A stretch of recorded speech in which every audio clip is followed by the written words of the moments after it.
तुम मान लो हार, श्याम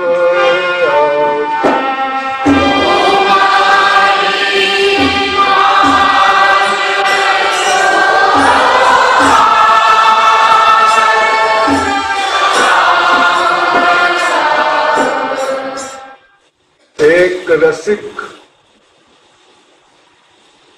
अपने शरण्य श्याम सुंदर से कहता है, हे श्याम सुंदर, तुम ही हार मान लो।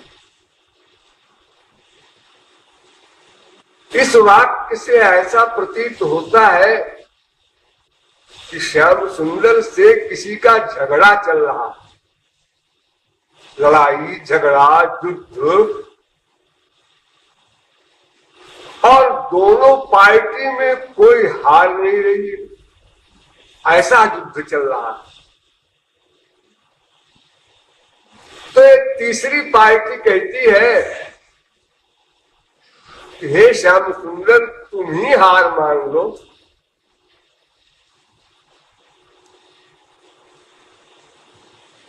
इस वाक्य में श्याम सुंदर से हार मानने की बात कही जा रही है। यह बात उचित नहीं है, क्योंकि श्याम सुंदर किसी से न जीत सके ऐसी कोई पर्सनैलिटी नहीं है। सभी उनके आश्रित हैं, यहाँ तक कि किसी भी पर्सनैलिटी की सत्ता, उनका अस्तित्व भी श्याम सुंदर के ऊपर निर्भर है। फिर युद्ध करने की बात कौन करे? कौन युद्ध कर सकता है भगवान से? क्योंकि न तत्समस्या व्रधिकश्च दृश्यते। दुंदुभ घोष से वेद कह रहे हैं कि उसके समान ही कोई नहीं है, तो युद्ध कौन करेगा? और अगर करे भी,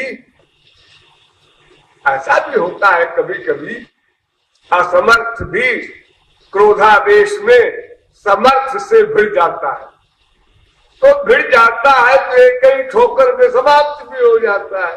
लेकिन यहाँ तो लेखक कह रहा है कि ये दोनों पार्टियां बिल्कुल बराबर सी लगती हैं, क्योंकि कोई पार्टी हार नहीं रही। तो एक पार्टी से वो कह रहा है कि भाई तुम ही हार मान लो। मान लो का मतलब तुम हार गए ऐसा नहीं, लेकिन बनावटी रूप से हार मान लो। ये झगड़ा कैसा है, कहाँ का है, पहले उसको समझ लीजिए। झगड़ा एक फैमिली का है, एक परिवार का झगड़ा है। दो परिवार का नहीं, नहीं, एक परिवार, आपसी मामला है। उस परिवार में कौन कौन है और किससे किससे झगड़ा हो रहा है, ये जानना है। तो एक तो भगवान है, और एक उनकी नौकरानी का लड़का है। भगवान की दासी का पुत्र और एक भगवान का बेटा है। बस इतनी बड़ी फैमिली है। और झगड़ा चल रहा है कब से? जब से कब भी नहीं था, तब से, अर्थात अनादिकाल से, सदा से सनातन झगड़ा। लेकिन ये बात समझ में नहीं आती कि भगवान की नौकरानी तो माया है, हाँ, तो दासी रघुवीर की नौकरानी।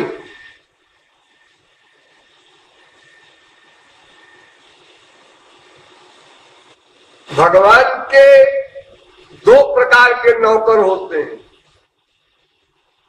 एक नौकर तो ऐसे होते हैं जो भगवान के गुणों को गा गा करके, उनकी प्रशंसा कर करके, उनकी पर्सनैलिटी को समझा समझा करके जीवों को भगवान की ओर ले जाते हैं। इनको कहते हैं महापुरुष, संत, महात्मा, रसिक, अनेक नाम है। और अगर कोई न सुने न माने इनकी, तो एक नौकरानी और भी है भगवान के पास, जो न मानने वालों को दंड देती, और दंड दे करके ये इशारा करती है, उधर जाओ, इधर मत आओ, भगवान की ओर जाओ, हमारी ओर मत आओ। ये माया नाम की दासी।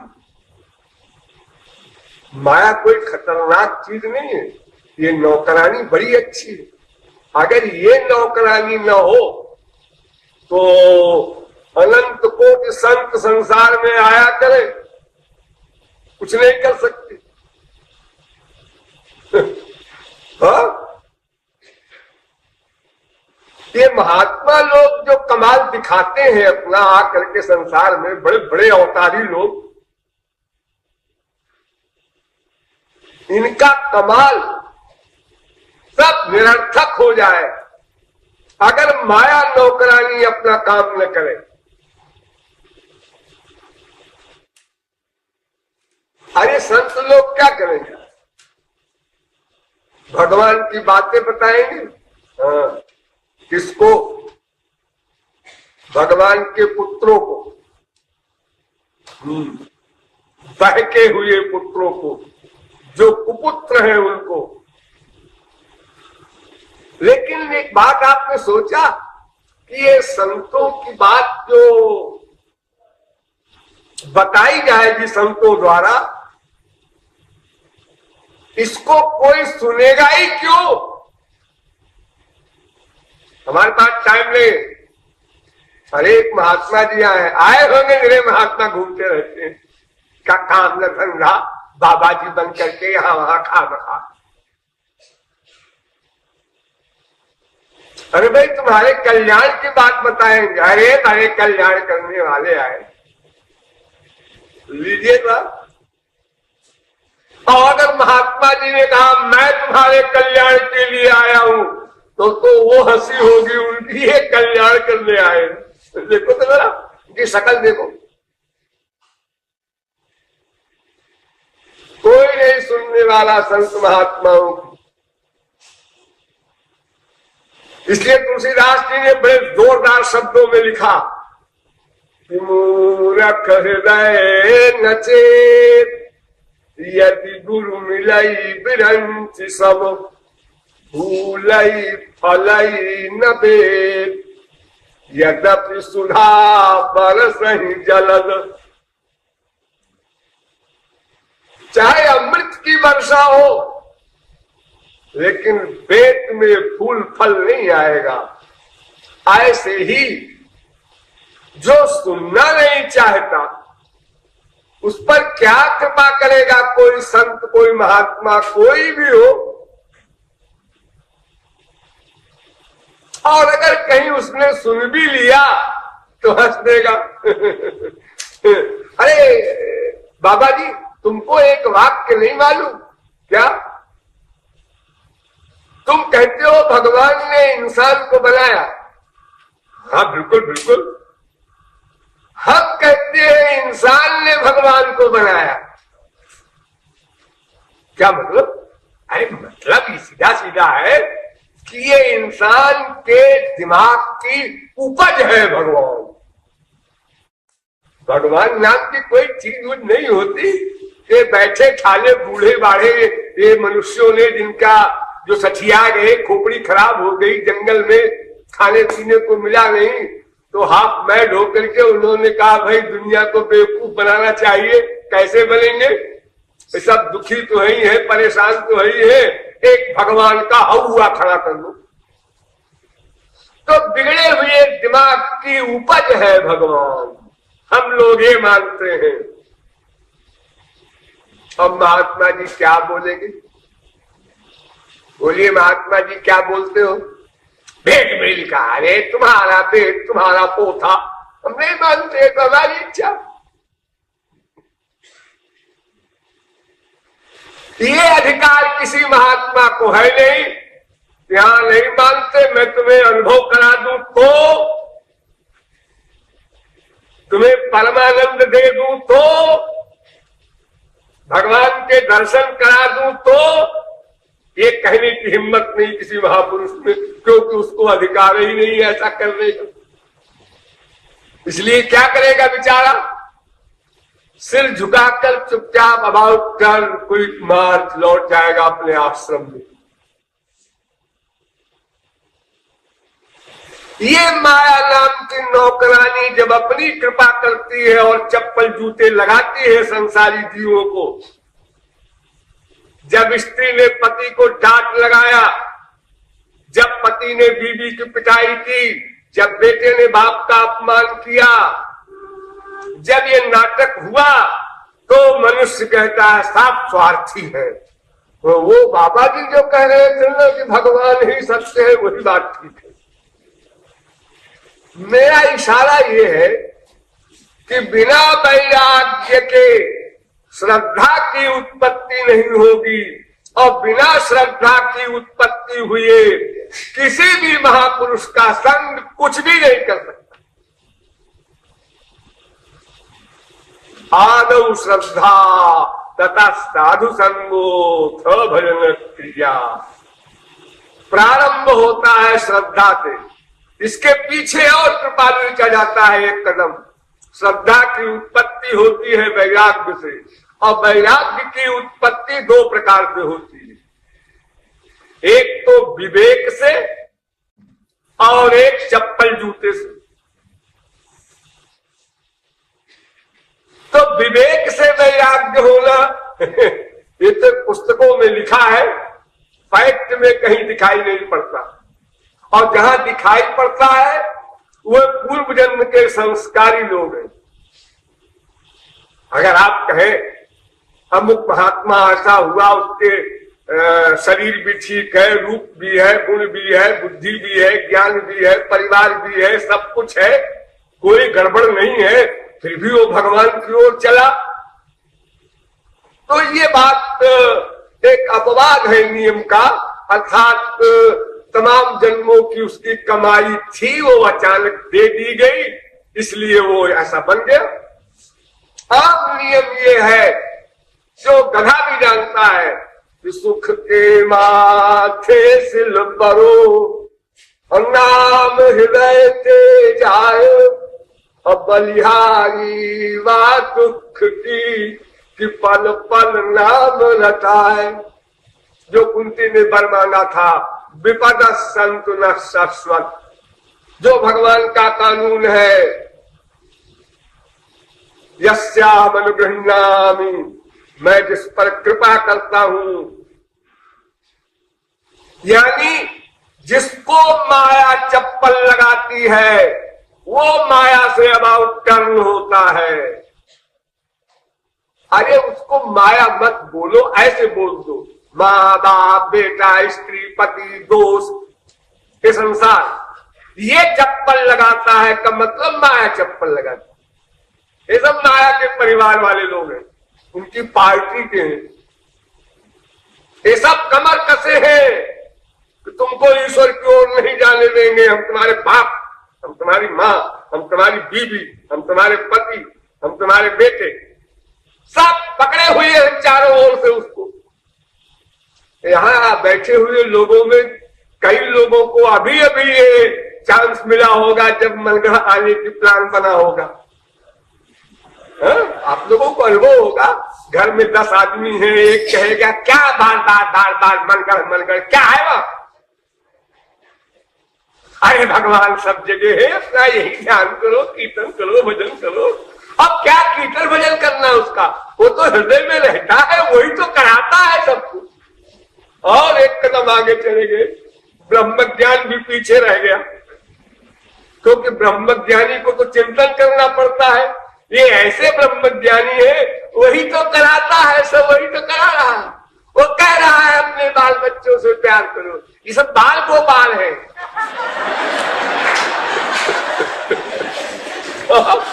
बड़े बड़े लेक्चरर है हमारे संसार में। सरस्वती बृहस्पति भी नतमस्तक होकर वापस चले जाए इनके आगे। तो ये जो माया नाम की नौकरानी है, ये जब दंड देती है, तब हमारा जो मिथ्या ज्ञान है, संसार हमारा है, ये माँ हमारी है, बाप हमारा है, ये बेटा हमारा है, ये हमारे सुख के लिए है, ये हमारा हित चाहते हैं, ये हमारे हितैषी है। जब इसका भंडा फोड़ करती है माया, तब जीव सतर्क होता है, यानी वैराग्य होता है। क्षणिक वैराग्य सही, क्षणिक वैराग्य भी होगा तो क्षणिक श्रद्धा होगी, तो क्षणिक संत समागम होगा, तो लाभ बहुत बड़ा मिलेगा। क्षण भर का भी क्षण संगे न साधु तू, इतना बड़ा पापात्मा अजामिल, लेकिन क्षण भर का उसका संग, जो यमदूत और विष्णु दूतों का परस्पर संवाद हुआ, वो उसने सुना और वैराग्य हो गया, निर्वेद हो गया उसको। गंगाधार मुपेयाय त्यक्त सर्वानुबंधना, और कुरुक्षेत्र में जाकर उसने फिर भक्ति की श्री कृष्ण की, मरा नहीं। और उसी जन्म में भगवत प्राप्ति की, और फिर विष्णुदूत ही आए, जमदूत की हिम्मत नहीं पड़ी जाने की, और वो लोग गया। आप लोग हमारी भाषा में सुनते हैं, एक घड़ी आधी घड़ी, आधी में पुनियाध, तुलसी संगत साध की। कोई भी संग हो, अगर असली संग है और असली बर्तन है, तो क्षण भर भी ज्यादा है, अधिक है। ये जो लाइट है, इसकी गति 1 सेकंड में 1,86,000 मील, लेकिन इतना भी समय नहीं लगेगा 1 सेकंड भी नहीं। यदि पात्र ठीक हो, श्रद्धा संपन्न हो, लेकिन उतनी बड़ी श्रद्धा 10% की पहले नहीं होती। अच्छा नहीं 10% की हुई, 10% हुई तो 10% लाभ मिलेगा। यानी स्पिरिचुअल लाभ लेने के लिए पात्र बनाने की जो परमावश्यकता है, वो वैराग्य से होगी। और वैराग्य तभी होगा जब ये धोखा देने वाले लोग अपने असली रूप में आ जाएं। असली रूप में ये आप लोगों की फैमिली में जो आपके सब अपने लोग हैं, जिनको आप अपना समझते हैं, ये सब आपसे छुपाते हैं और आप भी उनसे छुपाते हैं। ये तो आपको पता है, हाँ ये तो पता है। ऐसे ही वो भी छुपाते हैं। जैसे आप तिक्रम करके उन लोगों से स्वार्थ सिद्धि करते हैं, ऐसे वे लोग भी तिक्रम करते रहते हैं आपके खिलाफ। भीतर कुछ बाहर कुछ, एक बनावट, शो, दिखावा। स्त्री पति बाप बेटे सब करते हैं आपस में। अगर संसार में ये बनावट, ये शो, ये दिखावा, ये छलावा, ये मिथ्यापन 1 घंटे को मिटा दिया जाए केवल, तो ये जो 5 अरब आदमी है, इनमें से 5 आदमी भी न बचे। सब मारधाड़ समाप्त। हाँ, बीबी मेरे खिलाफ ये सोचती है, पति मेरे खिलाफ ये सोचता है, बेटे ने मेरे खिलाफ ये सोचा, क्रांति हो जाए इमीडिएटली। लेकिन सब छुपाए रहते हैं, बाहर कुछ भीतर कुछ, और सब एक दूसरे के धोखे में पड़े रहते हैं। इसलिए संसार चल रहा है किसी प्रकार, रोते गाते। तो अगर संसार का असली रूप कोई जान ले, यानी नकली रूप के होते हुए असली रूप जान ले, ध्यान से समझो। अर्थात वो कह रहा है तुमसे, तुम पिताजी मेरे प्राण प्यारे हो, तुम पति जी मेरे प्राण प्यारे हो, तुम बेटे जी मेरे प्राण प्यारे हो। ये जो मुख से कह रहा है ये नकली है। अरे प्राण को छोड़ो, शरीर से भी प्यारा कोई विश्व में नहीं हो सकता। प्राण प्यारा तो केवल भगवान।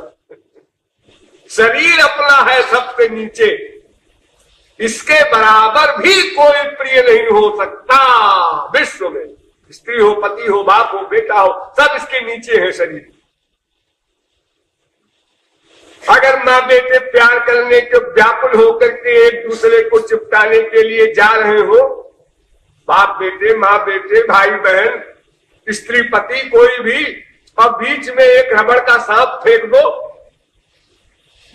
अरे असली नहीं नकली फेंक के देखना, नहीं असली कहीं से लाके फेंक दो, कान में खड़ा हो जाए और कह दो कि कृपालु ने लेक्चर में बताया था। अरे रबड़ का सांप फेंक दो, फिर देखो वो दोनों के हाथ जो आलिंगन के लिए बढ़ रहे थे वो किधर जाए और पैर किधर जाते हैं। अपना शरीर संपूर्ण संसार से परे है, अधिक प्रिय है, उससे अधिक प्रिय मन है, उससे अधिक प्रिय बुद्धि है, उससे अधिक प्रिय आत्मा है, उससे अधिक प्रिय परमात्मा है। ये सब आगे वाली बातें हैं। तो हम जब किसी से कुछ स्वार्थ चाहते हैं तो उतनी ही नम्रता के, उतने ही प्यार के गढ़ गढ़ करके बनावट के शब्दों को बोलते हैं। अधिक स्वार्थ है सिर भी झुका, हाथ भी झुका, वाणी भी झुकी, सब झुके। थोड़ा स्वार्थ है फर्क पड़ गया आवाज, और मामूली स्वार्थ है नमस्ते, एक हाथ से नमस्ते हो रहा। जितना स्वार्थ है उतनी हमारी क्रियाएं होती हैं प्रैक्टिकल। सब आप लोगों का अनुभव है मुझे, मैं कोई नई बात नहीं बता रहा हूं। तो ये जो नकलीपन है, अगर इसकी असलियत आप जान ले, आप कैसे जान लेंगे? अंतर्जामी तो है नहीं, इसलिए इस लाइन से आप पास नहीं होते। अगर आप अंतर्जामी होते तो उसकी नकलियत की वास्तविकता जान लेते और वैराग्य हो जाते, लेकिन आप वो जान नहीं पाते। तब दूसरा रास्ता है कि जब वो असली रूप में आ जाए, वो बाप, वो माँ, वो बेटा, वो स्त्री, वो पति,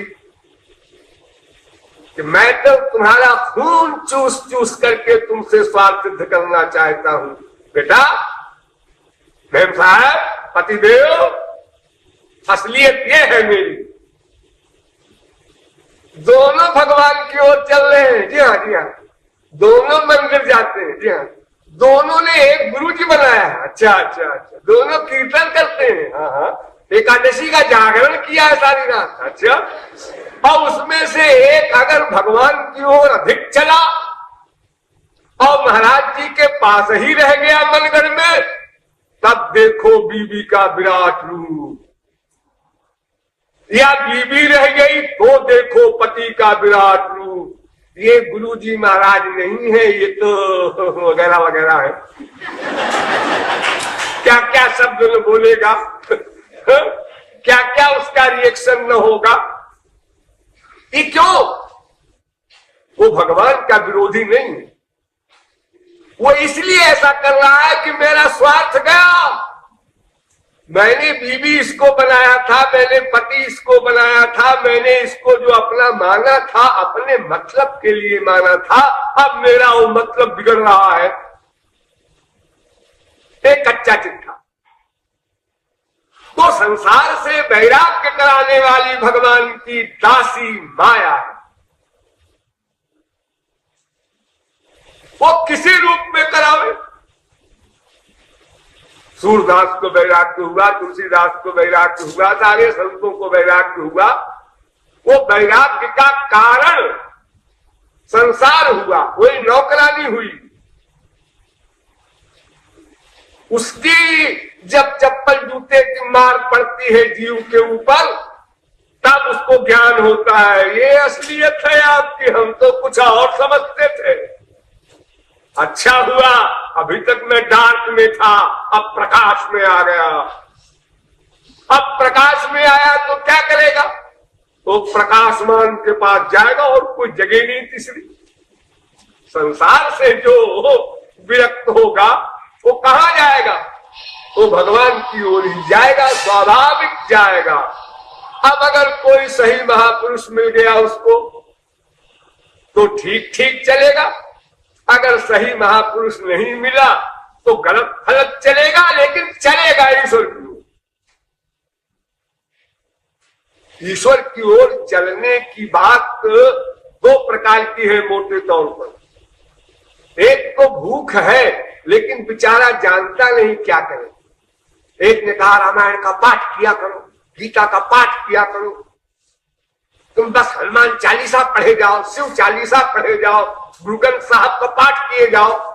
एक कहता है बस जप किए जाओ रोज 1 लाख। ये जैसा जिसने बता दिया, जितना ज्ञान दे दिया उसी के अनुसार बेचारा लगा है उसी।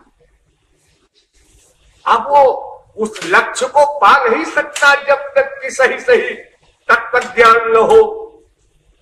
अरे तत्व ज्ञान सबसे पहला यही है कि ये उपासना या भक्ति या भगवान के पास जाना, ये है किसको जाना? वो जाना है मन को। अभी यही गड़बड़ है, उसको बताया नहीं गया बेचारे को कि मन को जाना है, तो अपनी इंद्रियों को ले जा रहा है। उठाया सिर को और पटक दिया गुरु जी के चरणों में या मंदिर में, उठाया पैर को और क्विक मार्ग चला गया बद्रीनारायण। वो समझता है कि बस भगवत प्राप्ति हो जाएगी हमको। हमारे पंडित जी ने बताया है ऐसा करो। तो कुछ लोग ऐसे हैं जो बेचारे नासमझी के कारण, ठीक ठीक न जानने के कारण ठीक ठीक साधना नहीं कर पा रहे हैं, लेकिन है भूखे हो। अगर उनको ठीक ठीक गाइड मिल जाता तो वो बहुत कुछ कर लेते, बहुत आगे बढ़ जाते। और जिनको ऐसा हिसाब जिनका बैठ गया, वास्तविक महापुरुष मिल गया और वास्तविक ज्ञान उसको हो गया, उसने एडमिट कर लिया, उसको गुरु रूप में वर्ण कर लिया, वो चल पड़ा ईश्वर की ओर। कब स्पीड कम हो ज्यादा हो, देर में पहुंचे जल्दी पहुंचे, यही फर्क पड़ेगा, लेकिन जाएगा ईश्वर की ओर। यहां से प्रयाग जाना है किसी को, 40 मील का सफर है, कार से जाएगा 1.5 घंटे में पहुंचेगा, साइकिल से जाएगा 4 घंटे में पहुंचेगा, वो पैदल जाएगा 10 घंटे में पहुंचेगा। पहुंचेंगे सब। वो रायबरेली और लखनऊ की ओर नहीं जा रहे हैं, इसलिए पहुंचेंगे। मंद गति से जाएंगे, देर में पहुंचेंगे। तो ये माया नौकरानी बहुत बड़ी हितैषणी है भगवान के पुत्र की, लेकिन भगवान का पुत्र अज्ञानी है तो उसकी बुराई करता है। ये माया ने नाक में दम कर रखा है। माया ने, अरे माया ने अगर इतना नाक में दम कर रखा है, तब भी तुम बेहोश हो। अगर बिल्कुल वो नाक में दम न करती तो क्या हाल होता तुम्हारा? इतनी तुम मुसीबतें भोग रहे हो, इतना अपमान, इतना कष्ट, सारे संसार संबंधी, कोई फैमिली का ही नहीं, बाहर का भी, चारों ओर छल कपट प्रपंच, और उसका दुख भोग रहे। अस्तु भगवान की एक नौकरानी है उसका एक लड़का है, उस लड़के का नाम है अंतःकरण।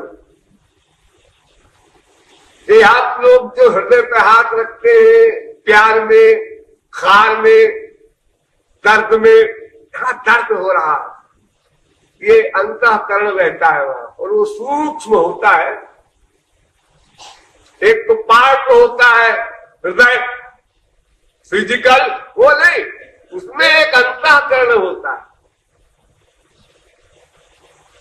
तो अंतःकरण के कई रूप हैं, मन, बुद्धि, चित्त, अहंकार, ये सब उसके अपने रूप हैं, खाली मन समझ लीजिए। एक मन होता है, वो मन माया से बना है, उसका निर्माण माया से हुआ है, यानी मन जड़ है।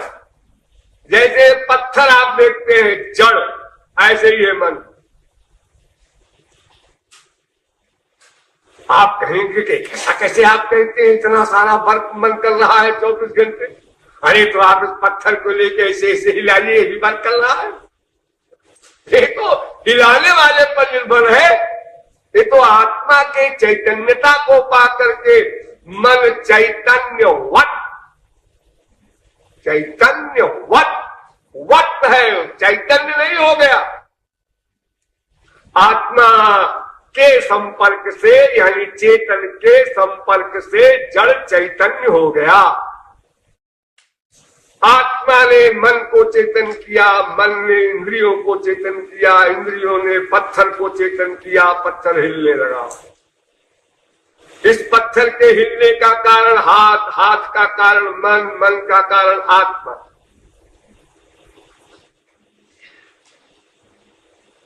तो ये मन माया का पुत्र है।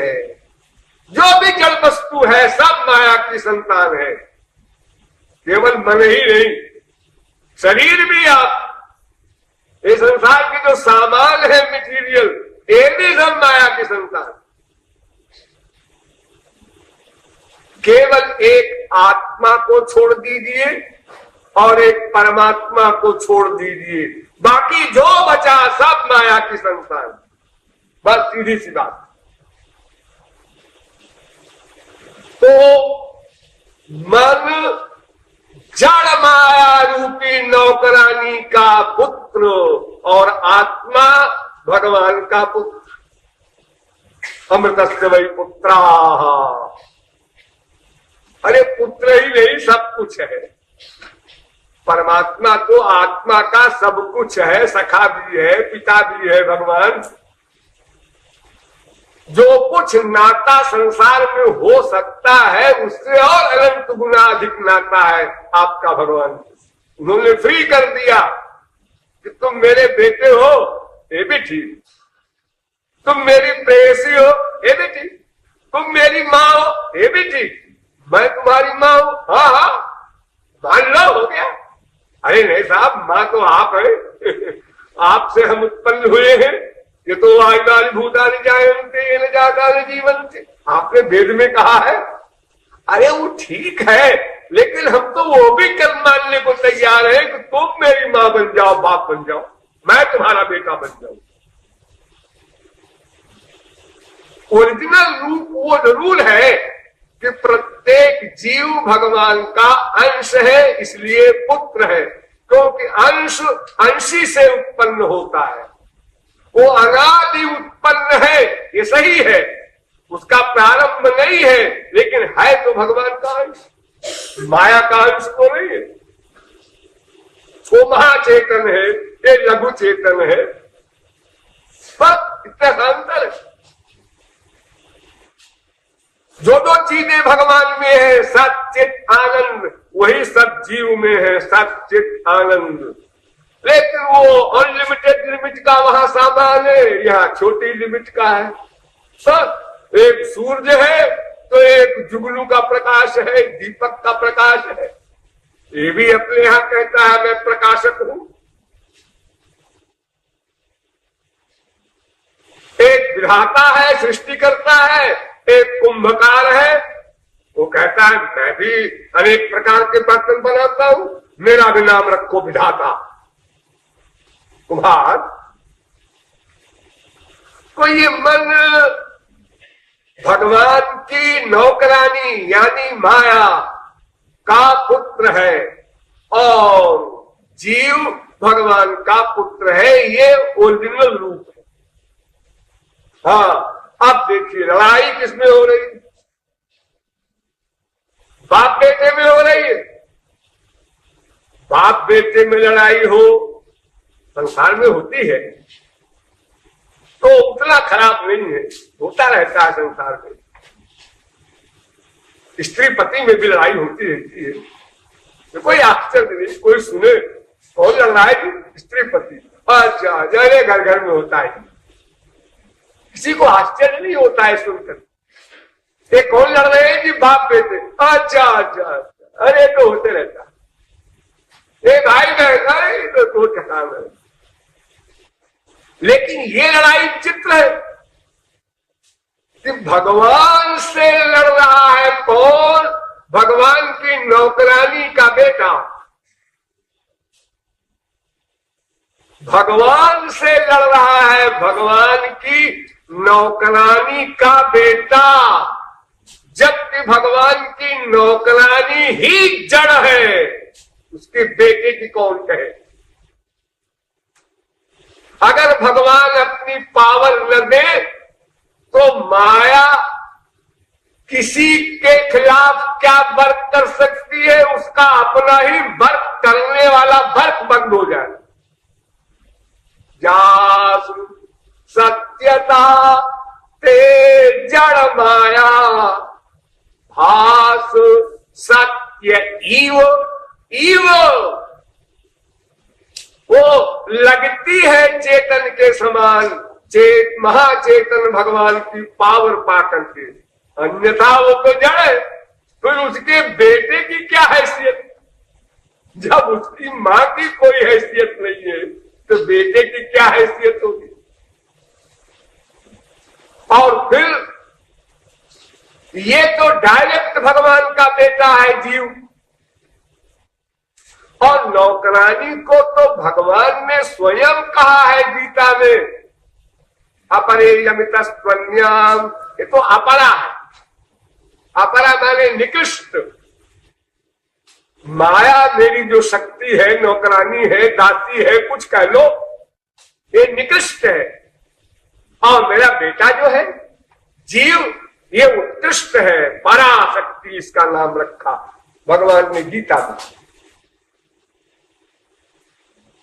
तो जो निकृष्ट शक्ति है उसका भी एक अंश मन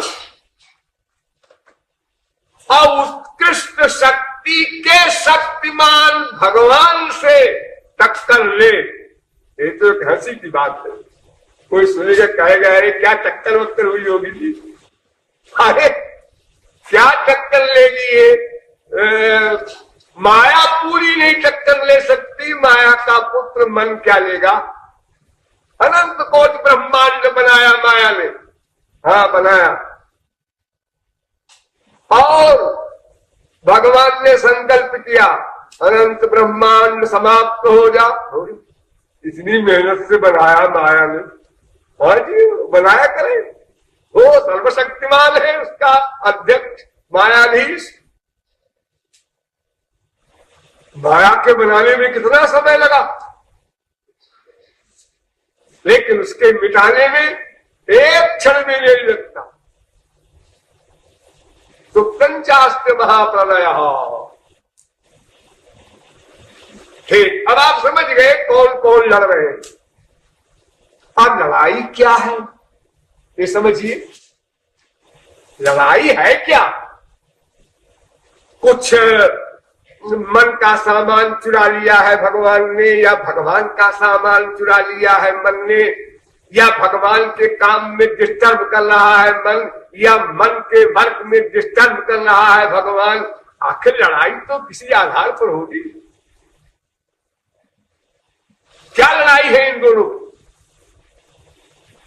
लड़ाई भी विचित्र है। लड़ाई ये है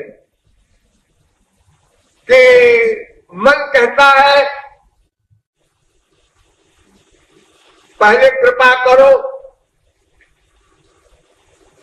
भगवान कहते हैं पहले शरण में आ जाओ, मेरी नौकरानी की शरणागति छोड़ दो, मेरे शरण में आ जाओ।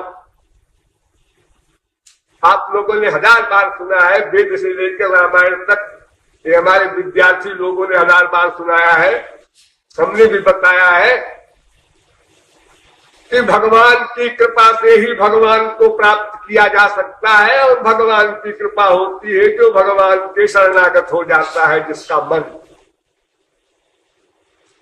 आप भगवान ने तो कह दिया जो आए मन तू मेरी शरण में आ जा तो मैं कृपा कर दूं, तो मन कहता है कि आप कृपा कर दीजिए, मैं शरण में आने को तैयार, पक्का। अब पहले कौन करे? मन कहता है पहले कृपा करो, हमें तुम्हारे ऊपर विश्वास नहीं, हम शरणागत हो जाए और तुमको अंगूठा दिखा दो। भगवान कहते हैं नहीं, पहले मैं कृपा नहीं करूंगा, पहले शरणागत हो जाओ फिर मैं कृपा करूंगा। पहले मैं कृपा कर दूं और तुम अबाउट टर्न होके चल दो कि हम तो पा गए, नमस्ते। यानी दोनों को दोनों पर विश्वास नहीं है, इसलिए सारा झगड़ा चल रहा। आप लोग देखते हैं अपने संसार में अरबों रुपए का काम हमारे देश में चल रहा है विश्वास के ऊपर। आपने 1 करोड़ रुपया उठाकर दे दिया बैंक में और आप बाहर खड़े और वो गिन रहा है था। अब अगर वो कह दे कि रुपया कब दिया तुम, कैसा रुपया, आप क्या करेंगे? 4-6 गवाही तो आप ले नहीं जाते वहां, और गवाही सब गिने रहे रुपया को, सब नोटों का नंबर लिखा रहे आपके पास, और वो बरामद हो वहां, ये तो हो नहीं सकता। आप विश्वास कर लेते हैं कि भाई हमने जो रुपया दिया है वो सही सही गिनेगा और उसकी रसीद बना देगा। अब अगर आप कहे पहले रसीद दो जी, हम रुपया कैसे दें, और वो कहे पहले रुपया दो जी, तो कोई काम नहीं होगा। देखो इतनी सी खिड़की होती है रेलवे में जिसमें हाथ जाता है मुश्किल से, आप रुपया लेके ऐसे खिड़की में हाथ डाल देते हैं, टिकट कहां जाओगे, बंबई, उसने रुपया ले लिया, लेके रख लिया, गिन लिया, समझ लिया, उसके बाद टिकट दिया, न दे टिकट। आप कहे रुपया दिया, कहां दिया, झूठ बोलता, रुपया कहां दिया। अगर आप कहे पहले टिकट लाओ तो रुपया दे, वो कहे पहले रुपया लाओ तो टिकट दे, तो हो गया काम तुम्हारा, संसार में कोई काम ही नहीं होगा। लेकिन भगवान की शरणागति का जब प्रश्न आता है तो हम कहते हैं पहले कृपा करो, भगवान कहते हैं नहीं, पहले शरणागत हो जाओ। बस इसी झगड़े में 84 लाख में हम अनादिकाल से घूमते जा रहे हैं। न भगवान जिद छोड़ते हैं कि कृपा कर ही दे, और न मन जिद छोड़ता है कि चलो शरणागत हो ही जाते हैं। अरे अनंत बापों के, माओं के, बहनों के, भाइयों के, बीवियों के शरणागत हुए अनंत बार, एक बार भगवान के या महापुरुष के शरणागत हो जाते हैं। अरे नहीं भगवत प्राप्ति होगी तो क्या बिगड़ जाएगा। हम संसार के शरणागत अनंत बार हुए तो क्या लड्डू पेड़ा मिल गया, ऐसे ही एक बार सट्टा इधर भी खेल देते हैं। लेकिन एक बार भी उसने न सोचा अनंत जन्मों में, और बाकी सब के शरणागत होता रहा। किसी के प्रति उसको जरा भी डाउट की बुद्धि नहीं हुई, सबके प्रति शरणागति, सबके प्रति विश्वास संसार में हो रहा है। और जब भगवान का प्रश्न आया तो पहले कृपा करो, आप तो कृपालु है ना, कृपा करो ना। ये सब फट मत लगाइए, सीधे सीधे कृपा कर दीजिए, फिर देखिए हम कैसे शरणागत होते हैं। रिकॉर्ड तोड़ में शरणागति का, ऐसे शरणागत हो जाए। देखो, और अनेक प्रकार के तर्क देंगे। देखो, तुरंत का पैदा हुआ बच्चा न मां को पहचानता है और न मां का स्तन पहचानता है, तो मां उसके मुंह में स्तन अपने हाथ से निचो करके डाल देती है। जब मीठा मीठा लगता है बस वो पीने लगता है, फिर मां को मुसीबत कर देता है वही बच्चा, अरे खा जाएगा मुझे, छोड़, भगाती है मां। लेकिन थोड़ा सा पिलाया माने ना, ऐसे तुम भी एक बार पिला दो कृपा करके ना, फिर देखो हम कैसे शरणागत होते हैं। ये अपना तर्क देता है, भगवान अपना देते हैं, वो तर्क वितर्क सुतर्क ये सब तो चलता रहा, लेकिन लॉस किसका हो रहा है? दोनों का हो रहा है। भगवान का भी लाभ हो रहा है, जीव का भी लाभ हो रहा है। 84 लाख में घूम रहा है ये अंतःकरण। ये आपके पास जो मन है ये अनादि है, सदा से है, ये कभी प्रारंभ नहीं हुआ। जब आप कुत्ते बने तो अंतःकरण का ज्ञान आपका जो इस समय का है वो आवृत हो गया। अब कुत्ते को जितना ज्ञान होता है उतना ज्ञान दिया गया आपको। अब जब आप गधे बने तो कुत्ते का ज्ञान छीन करके गधे की योनि वाले ज्ञान में लिमिटेड कर दी गई आपकी बुद्धि। बाकी ज्ञान भी सब है, वो कहीं गया नहीं, लेकिन वो पेंडिंग में रख दिया जाता है। जिस योनि में भेजा जाता है उस योनि की स्टेज का ज्ञान दिया जाता है। तो अनंत जन्मों में आप भटकते रहे, आपका लाश हुआ, रहा हुआ। और भगवान का लाश क्या हुआ?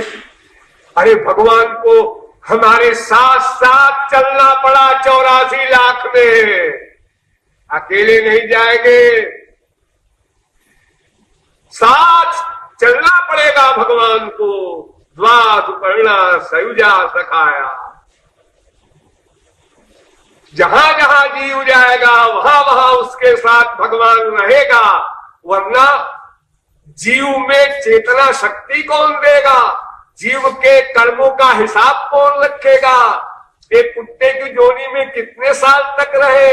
ये कुत्ता किसका बने? ये कार में चले या डंडे खाए गलियों में? कुत्ते कुत्ते में अंतर होता है, आदमी आदमी में अंतर होता है, गधे गधे में भी अंतर होता है। हर योनि में अलग अलग सुख दुख सबके होते हैं।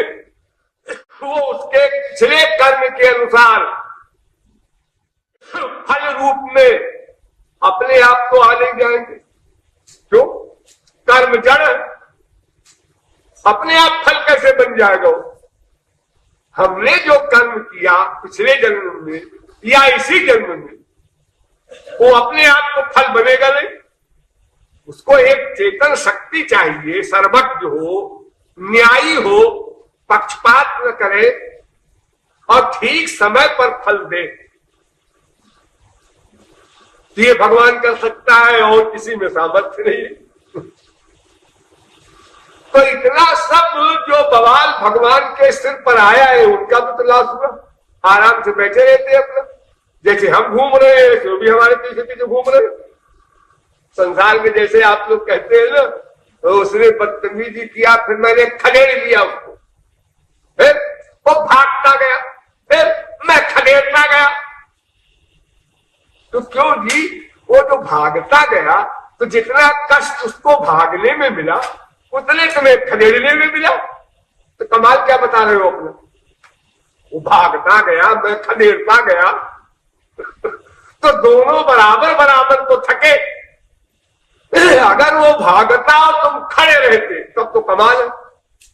वो भागता गया, तुम खदेड़ते गए, दोनों का परिश्रम बराबर है। तो हम 84 लाख में घूमते रहे और भगवान हमारे पीछे पीछे जितने हम कर्म करें प्रतिक्षण उतने वो नोट करें, उनका भी वर्क उतने बड़ा, ठीक हमारे बराबर। तो ये बिना वजह की मुसीबत मोल ले रखा है भगवान ने ना। वो कृपा कर देते तो मन तो शरणागत हो ही जाता है, गधा जानता है। अरे किसी को गुड़ की जगह चीनी मिलती है तो वो गुड़ नहीं खाता। तो ये संसार का जो आनंद है कूड़ा कबाड़ा, इसकी जगह पर कोई परमानंद का एक बिंदु क्या आभास भी मिल जाए तो कौन इसकी तरफ निगाह उठाकर देखेगा। अरे स्वर्ग का सुख अगर आप लोगों को मिल जाए तो मृत्युलोक के सुख को लात मार दे। स्वर्ग लोक के सुख की बात कर रहा हूं। स्वर्ग लोक का सुख समझ लो रसगुल्ला, और मृत्युलोक का सुख समझ लीजिए एक पाखाने के शक्ल में रहने वाला। रसगुल्ले की शक्ल हो लेकिन हो पाखाने का रसगुल्ला बना दो। तो अगर आपको रसगुल्ला कोई खाने को तो असली, हाँ बड़ा अच्छा लगा, और नंबर 2 पाखाने वाला रख दे, है वो पहले वाला भी निकल जाएगा, उल्टी हो जाएगी। इतना बड़ा अंतर है स्वर्ग के सुख से आपके मृत्युलोक के सुख में। स्वर्ग के देवताओं के शरीर से ऐसी खुशबू आती है कि आप मूर्छित हो जाएं, उस सुख को सह नहीं सकते। अगर स्वर्ग के देवता आपके शरीर के पसीने की बदबू उनकी नाक में चली जाए तो क्या हाल होगा उनका, ये अभी आप नहीं सोच सकते। यद्यपि आप लोग अनंत बार स्वर्ग में जा चुके हैं लेकिन तो विस्मरण हो गया है, वो स्मरण नहीं रहता है, इसलिए फिर उसी की कामना करता है मनुष्य।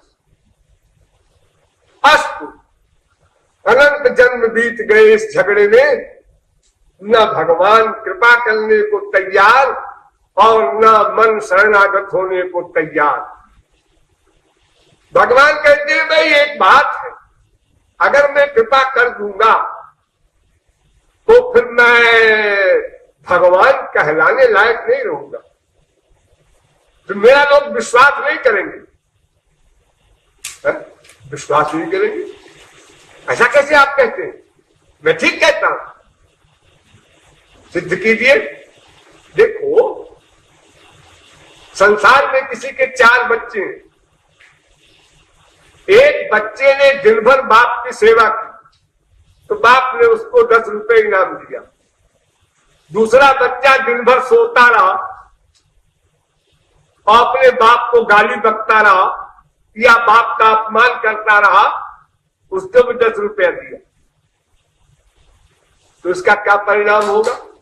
वो जो पहला बच्चा जिसने काम किया है दिन भर और 10 रुपया पाया है, वो भी काम करना बंद कर देगा, वो भी गाली बकना शुरू कर देगा, क्योंकि 10 रुपया तो मिलना ही है। काहे के लिए हम सेवा करें मिलाओगे बाप की?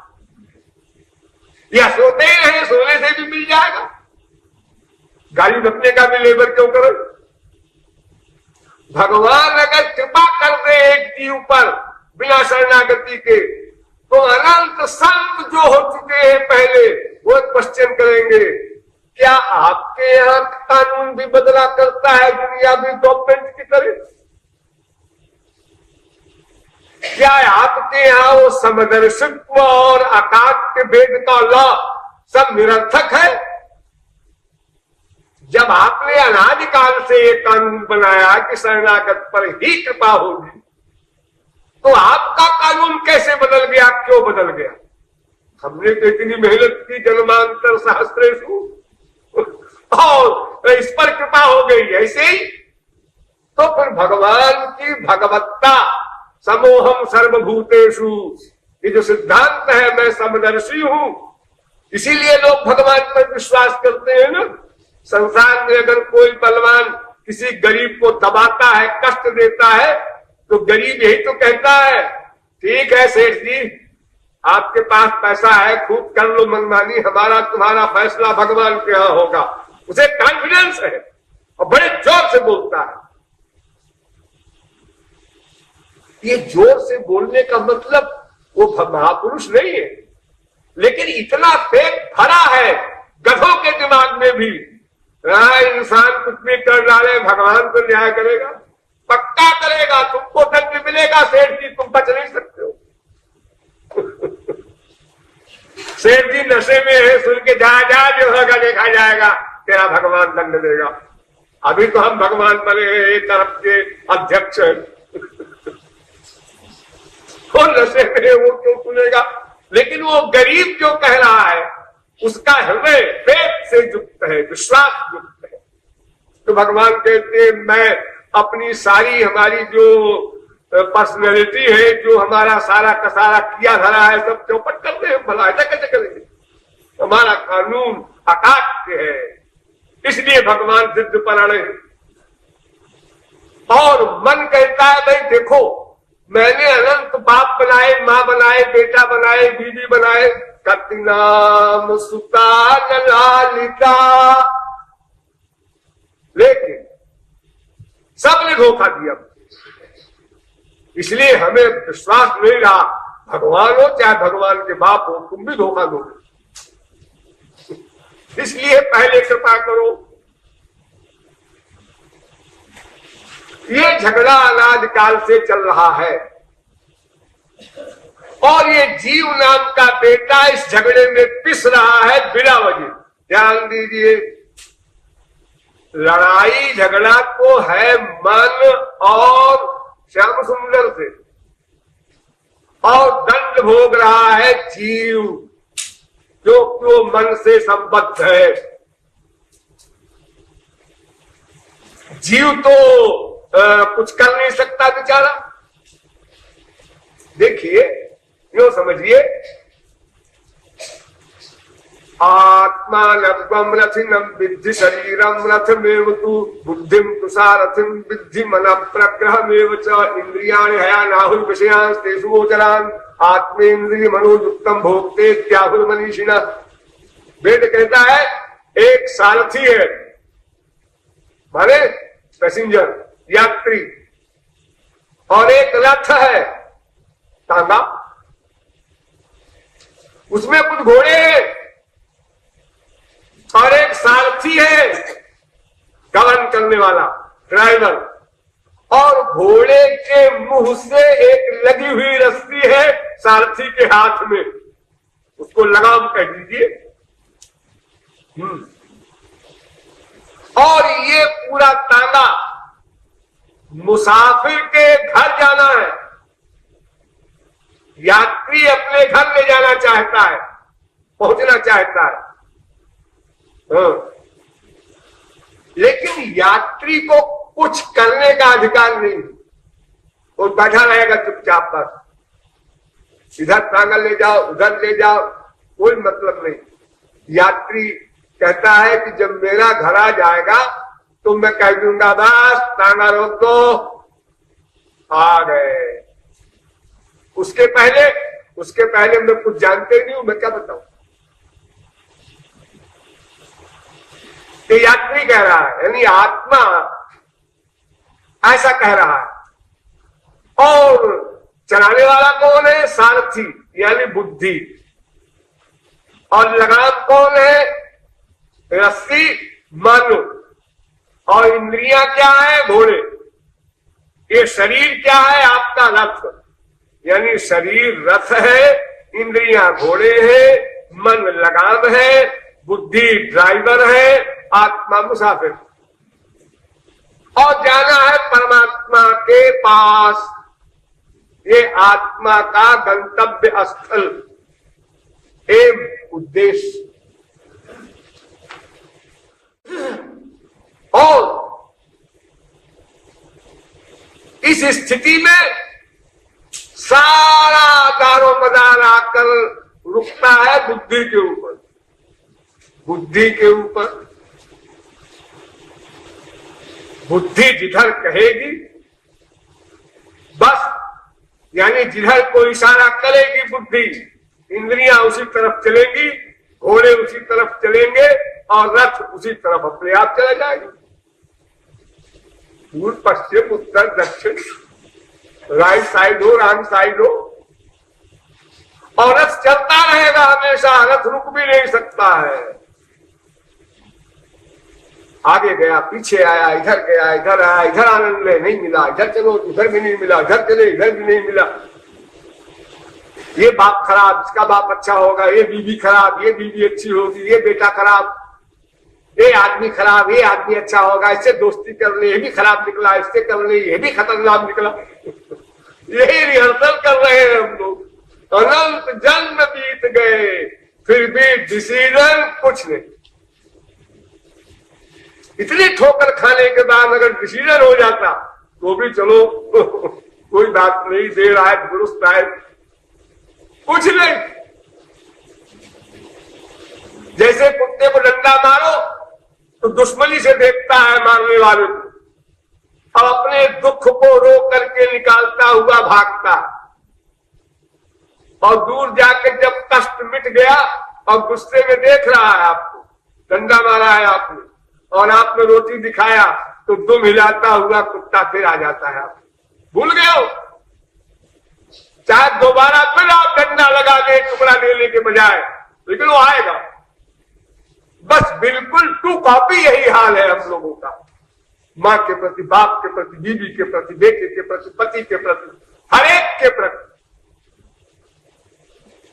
उसने डांट लगाई, अरे कैसा बाप है, कैसी माँ है, कैसी बीवी है, अरे क्या हमारी लाइफ खराब होगी ऐसी बीवी से ब्याह होकर।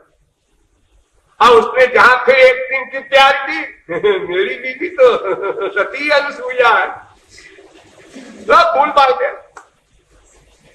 इतनी जल्दी भूल जाता है मनुष्य कि आश्चर्य होता है। दिन में 10 बार यही नाटक होता है, मेरी बीवी अच्छी है, बहुत खराब, बहुत अच्छी, बहुत खराब, मेरा बेटा बहुत अच्छा, बहुत खराब, बहुत अच्छा, बहुत खराब।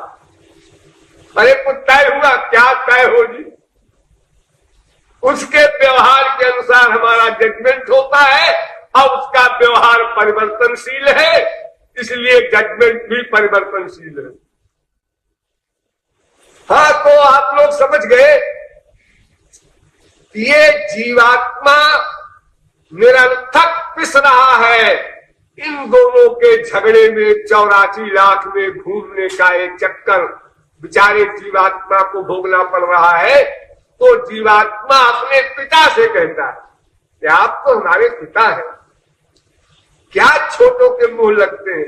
हमारी दुनिया में अगर कोई छोटे को इंपॉर्टेंस दे, महत्व दे, तो महत्व देने वाले को लोग कहते हैं बेवकूफ है। अरे उसके मुंह क्यों लगते, उसको महत्व मत दो, वो गाली बक रहा है, हम सुन ले बैंक के मुंह लगते हो, गाली पकड़े दो उसको, तुम चले जाओ अपना। हाथी अपनी चाल चलत है, कुकर भूकतवा को भुकवा दे। अगर हाथी ये सोचे कि ये छोटा सा कुत्ता हमको भूख रहा है, इसको मैं दुरुस्त कर दूंगी, तो बेचारी वो हाथी फिर यही किया करे दिन रात। उसकी शोभा क्या रही फिर वो। अरे भूखले दो उनको। हम लोग कार में सफर करते हैं तो तमाम गांव में ऐसा अनुभव होता है कि वहां के कुछ कुत्ते ऐसे होते हैं जो कार के साथ भागते हैं उसी स्पीड में, 45 मील 50 मील की स्पीड में। कितनी दूर? 2-3 फरलांग। फिर वो थक कर खड़े हो जाते, दूसरी कार आई फिर भागे। क्यों करते हैं? अब आदत है, क्यों करते हैं? क्या मिलता है उनको ऐसा करने से? वो गुस्सा करके करते हैं या व्यायाम करते हैं, जो भी बात हो, लेकिन वो हमेशा यही करते रहते हैं। और 2-3 फरलांग दौड़ेंगे, हाँफ जाएंगे, फिर खड़े हो जाएंगे। दूसरी कार आई फिर दौड़ेंगे उसके पीछे, साथ साथ भोगते हुए। तो बस हमारा भी यही हाल है। तो जीव कहता है आप हमारे पिता हैं और इतने महान हैं, तो आपको इतने छोटे के मुंह नहीं लगना चाहिए। अरे तो मुंह नहीं लगे का मतलब क्या होता है कि मैं हार मान लूं, अपना कानून बदल दूं? नहीं, कानून बदलने को हम नहीं कह रहे हैं, लेकिन हम तो ये कह रहे हैं कि आपका जो एक और स्पेशल कानून है कृपा करने का। अरे तो कृपा करने का स्पेशल कानून तो बता रहा हूं मैं कि तुम शरणागत हो जाओ तो मैं स्पेशल कृपा करूं। शरणागति कोई मूल्य है क्या चुका रहे हो? अरे भाई मैं तो जो कृपा कर रहा हूं उसका मूल्य नहीं मांग रहा हूं, मैं तो केवल ये कह रहा हूं कि मैं कृपा करने को तैयार हूं, तुम शरणागत हो जाओ। तो कृपालु कहता है महाराज बिना शरणागति के कृपा नहीं हो सकती क्या? अकारण शब्द आया है आपके नाम के साथ, अकारण करुणा कर, बिन हेतु स्नेही, बिना कारण के कृपा करने वाले हैं आप। शरणागति अगर हुई तो कारण है, कारण तो आ गया। आपने तो बड़े आराम से कह दिया शरणागत हो जाओ, लेकिन आप जानते हैं शरणागत होना कितना कठिन है। ये वाक्य सुनते सुनते कान पक गए और सोचा भी हम लोगों ने शरणागत हो जाए, पर कैसे शरणागत हो जाए, हो कैसे जाए? होते हैं फिर बिगड़ जाता है, फिर बनाते हैं फिर बिगड़ जाता है, वो स्थिर नहीं रहती शरणागति। बड़ी अच्छी भावना हुई, कितनी कृपा कर रहे हैं हमारे गुरु जी, कितने दयालु हैं, कितनी बड़ी चीज दे रहे हैं, इनको प्राण दे दे तो भी अमृत नहीं हो सकते, और फिर बिगड़ गया। मैं कह रहा हूं परसों से कि लेक्चर दीजिए, आके बैठ जाते हैं, बोलते ही नहीं। जैसे कोई अपने नौकर से भी लोग ये सोचते हैं कि भाई इसका शरीर का भी ध्यान रखो, ऐसी सर्विस न लो इससे कि बेचारा परेशान हो जाए।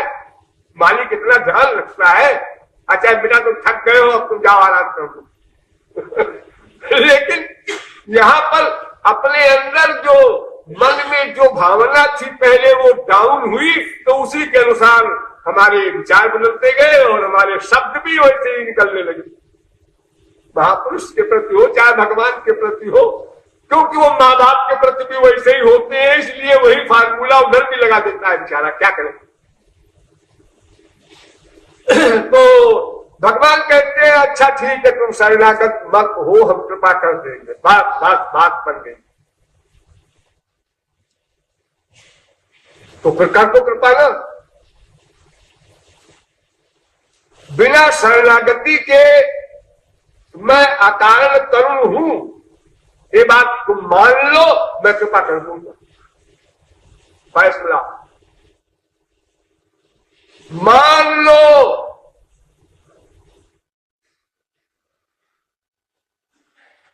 मैं अकारण करुण हूं, ये मान लो बाबा बस। ये फेक नहीं है, ये तो तुम किसी बात पर तैयार नहीं हो, कृपा चाहते हो। अरे विश्वास कर लो, मैं अकारण करुण हूं, बस मैं कृपा कर दूंगा। यही तो झगड़ा है, शरणागति में भी यही रुकावट है, सब जगह वही तो एक गड़बड़ कर रहा है। हमारा अंतःकरण वो विश्वास करने को तैयार नहीं। तो साहब फिर आप ये क्यों कहते हैं कि आप अकारण कर रहे हैं? तो मत बोलिए, और अगर आप मुझे अकारण करुण कहते हैं तो मानिए, और अगर आप मान लीजिए तो मैं तत्काल कृपा कर दूंगा और आपका काम हो जाएगा, आपको कुछ भी लेबर नहीं करना पड़ेगा। ये कृपालु का फैसला है। मन ने सुन लिया, सिर नीचे कर लिया, और उत्तर में इतने कहा उसने कि सोचेंगे। सोचेंगे आप ठीक कहते हैं, हमें तो विश्वास नहीं है, गड़बड़ी हमारी है, लेकिन अब सोचेंगे। ठीक है, सोच के जवाब देना बाद में। बोलिए वृंदावन बिहारी लाल की।